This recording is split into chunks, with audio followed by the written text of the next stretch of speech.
তো মুজাফফর বিন মুহসিন সাহেবকে আমি সুস্পষ্ট ভাষায় বলবো, আপনি মনে করেন না বাংলাদেশ আপনি যা ইচ্ছা তা বলে পার পেয়ে যাবেন। আপনাকে সুস্পষ্ট ভাষায় আমি বলছি, আপনি যে এই যে দেওবন্দীদেরকে মুশরিক বলেছেন, পুরা দেওবন্দীদেরকে, হয়তো আপনি সুস্পষ্ট ভাষায় আপনার বক্তব্য প্রত্যাহার করবেন, নচেত আইন তো আমরা হাতে তুলে নেই না। যদি আমরা আইন হাতে তুলে নিতাম বাংলাদেশে আপনারা কথা বলতে পারতেন না, আর এভাবে মুশরিক বলে থাকতে পারতেন না। আমরা আইন হাতে তুলে নেই না, সাধারণ মানুষকে আইন হাতে তুলে নেওয়ার কথাও বলি না। আপনাকে সুস্পষ্ট ভাষায় বলছি, বক্তব্য প্রত্যাহার করবেন।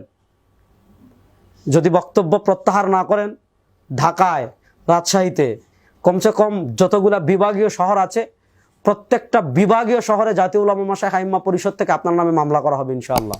এটা আমরা সিদ্ধান্ত নিয়েছি।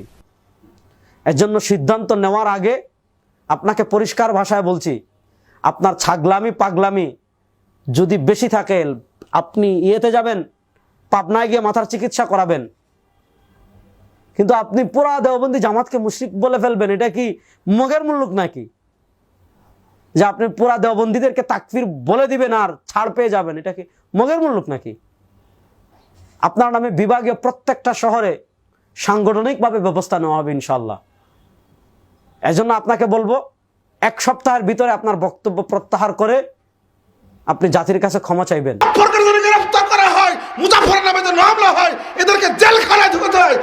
একদম আশ্চর্য লাগে, মুখে দাঁড়িয়ে নিয়ে আলেম হয়ে ভয় দেখায় আব্দুর রাজ্জাককে মামলা দিয়ে জেলখানায় ঢুকাবো।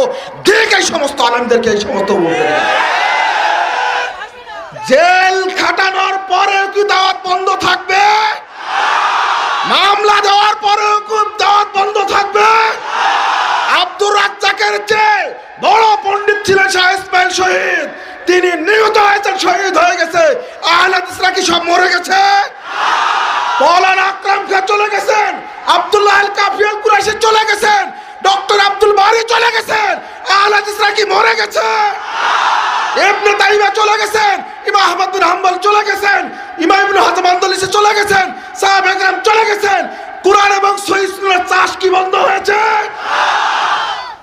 এই বেদাতি আলেমরা আজকে আহলে হাদিসদের বিরুদ্ধে, আহলে হাদিসদের প্রতিষ্ঠানের বিরুদ্ধে, আহলে হাদিস মজলিস মাদ্রাসার বিরুদ্ধে যেভাবে টিভিতে বক্তব্যে সারা দেশে মিডিয়াতে যেভাবে মিথ্যাচার করছে, আল্লাহর কাছে দোয়া করছে, আল্লাহ যদি তাদের হেদায়েত নসিব থাকে তুমি তাদেরকে হেদায়েত দান করো, আর যদি তাদের নসিবে হেদায়েত না থাকে কোরআন সুন্নাহর অনুসারীদেরকে পথ উন্মুক্ত করার স্বার্থে এই সমস্ত বেদাতি আলেমের তুমি মুখ বন্ধ করে দাও।